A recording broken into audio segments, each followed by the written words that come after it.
بسیج مظهر معنویت و دفاع از ارزش‌ها. این جلسه هم جلسه فرماندهان است.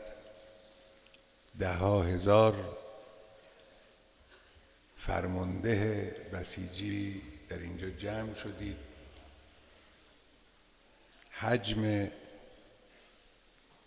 پر افتخار بسیج مردمی را از یک چنین اجتماعی می شود حدس زد. بر اساس فرمان مقام معظم رهبری وظیفه غنی‌سازی اوقات فراغت جوانان در عرصه‌های سازندگی فعالیت می‌کنند. بسیج همه نیروهای پاک و خوب و زیبا و دوست داشتنی و زیباترین زیبایی‌ها و بهترین‌ها.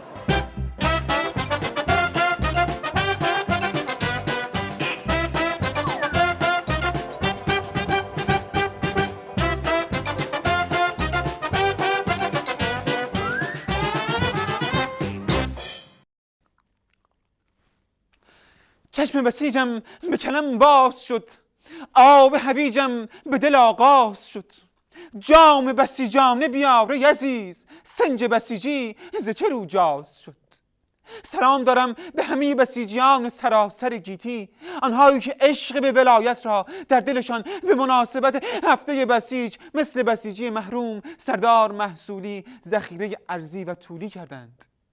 برنامه‌های ویژه‌ای برای شما تدارک دیدیم که وقتی نگاه می‌کنید همین طوری به عرض و طول بسیجیتون اضافه میشه. ازتون دعوت میکنم اول به گزارشی از سقوط بسیجیان نظام به توچال آقا توچال با هم ببینیم. اشتباه نکنید، اینجا آشیانه کلاغان نیست، اینجا قوقای حضور بسیج است که حرف اول را میزند. برویم ببینیم این بسیج رود از کدامین کوه میریزد. گزارشی داریم از کوهنوردی بسیجیان. از بسیج دانشجویی اومدیم، امیدواریم که یک صعود خوبی داشته باشیم به قله کلکچال. والا انگیزه‌های ما برای صعود بسیجیوار به توچال ارزش‌های متعالی نظامه. دشمنای نظام میخوان جوری جلوه بدن که انگار ما واسه حلیم صبحونه داریم میریم اون بالا. اونم هست، ولی ارزش‌های بالای بسیج فقط تو حلیم نیست. یا مثلا استکبار جهانی فکر میکنه ما به خاطر سهمیه دانشگاه اومدیم کو. ممکنه اینطور باشه، ولی به احتمال زیاد به خاطر قبول یخچال نیست. اون چه که واسه ما مهمه ارزش‌های بسیجه. بفرما حلیم، ببخشید بفرما ارزش‌های بسیج. خب امروز حرکت دانشجو از دانشگاه مختلف، ما هم از دانشگاه شاهد اومدیم اگر بشه یه زیارتی کنیم که حرکت ورزشیه. چون همونطور که مقام معظم رهبری گفتن کنار تحصیل و تهذیب نفس باید ورزش هم باشه. بله، همونطور که مقام معظم ولایت گفتن تهذیب نفس خیلی خوبه، به خصوص کنار منقل که نفس آدم هم تهذیب میشه هم تبخیر میشه. آبجی من که چهره ورزشکاری شما رو نمیبینم ولی صداتون خیلی شبیه بروسلیه. انشالله شما هم بروسلی بشین بری المپیک. بسیجی اخور بخیر، خودتان نگه دار تا ایستگاه صلواتی بعدی فقط یه چفیه فاصله است. بله، بسیج رد پای خودش رو در صورت ادبیات هم گذاشته.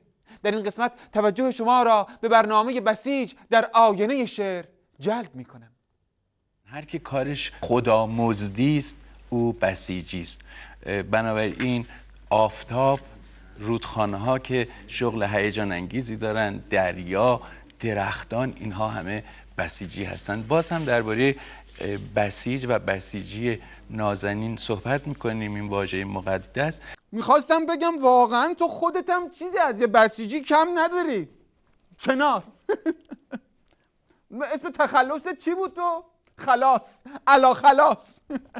واقعا آدم وقتی حرف کم میاره به چه فلاکتی میفته.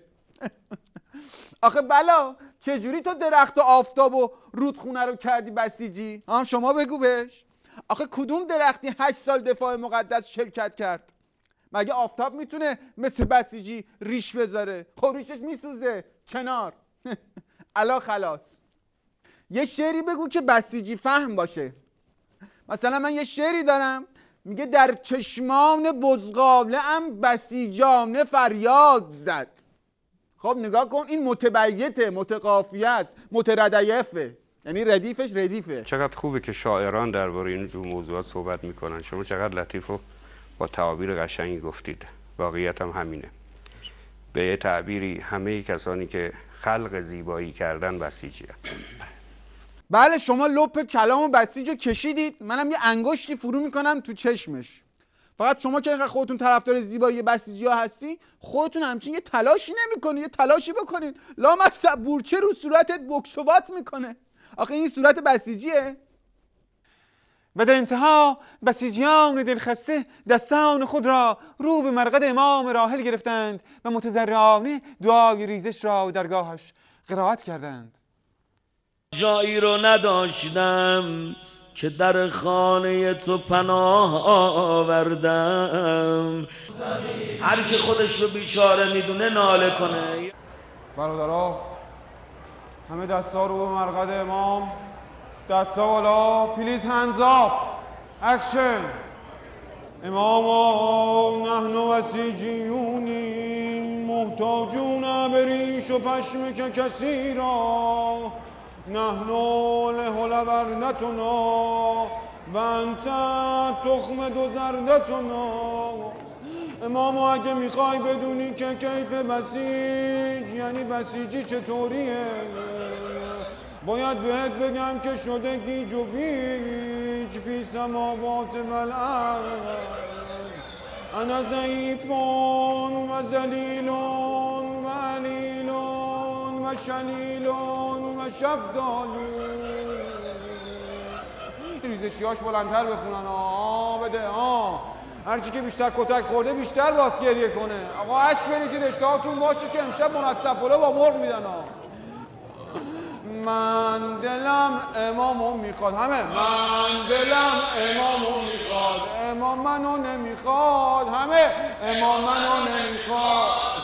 بسیجی باز بیریخ باشه. بسیجی باید بیریخ باشه. خنگ و بد اخلاق، خنگ و بد اخلاق و کلنا اولاغو کرد. یعنی خرتیم ما، یعنی کرتیم ما، بس خرتیم و کرتیم و بنچرتیم و اله بلجیم بلتیم ما. اگه اهل غصه نیستی ای که شادی رو نگاه کن.